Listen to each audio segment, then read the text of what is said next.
سیدہ آمنہ سلام اللہ علیہ فرماتی ہیں جب حضور کی ولادت کے لمحے قریب آئے تو ستارے میرے آنگن کے اتنے قریب آ گئے کہ مجھے لگتا تھا میرے ویڑے میں گر پڑیں گے۔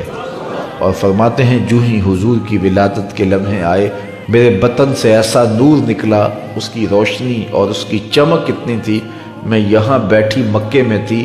شام اور بصرہ کے محلات مجھ کو نظر آنے لگے۔ یہ سیدہ آمنہ کا قول ہے سلام اللہ علیہ کا، اس کا کوئی بھی انکار نہیں کرتا، تمام مکاتب فکر کے لوگ اس کو مانتے ہیں، تسلیم کرتے ہیں۔ اور پھر اجالے ہی اجالے پھیل گئے، نور ہی نور پھیل گیا۔ سیدہ عائشہ رضی اللہ تعالیٰ عنہ اس چمک کی کہانی سناتے ہوئے فرماتی ہیں کہ میں ہاتھ میں سوئی لیے کچھ سی رہی تھی کہ میرے ہاتھ سے سوئی گر گئی، اور حضور کے گھر میں جو دیا ہے اس میں جلانے کے لیے تیل بھی نہیں تھا، تو میں پریشان ہوئی کہ اب گمی ہوئی سوئی کیسے ملے گی۔ ایسے میں حضور تشریف لائے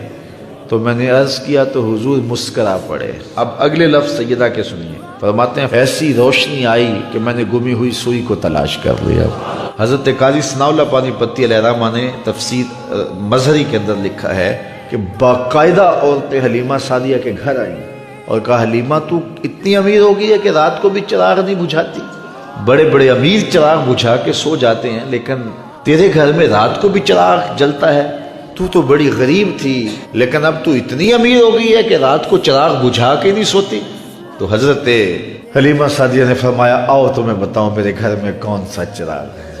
تو باقاعدہ ان عورتوں کو اپنے گھر لے کے گئیں۔ حضور علیہ السلام پالنے میں تھے، پنگھوڑے میں تھے، تو حضور کی طرف اشارہ کر کے حضرت حلیمہ سعدیہ نے کہا جب سے یہ پیارا ہمارے گھر میں آیا ہم نے تو سارے دیے توڑ دیے ہیں،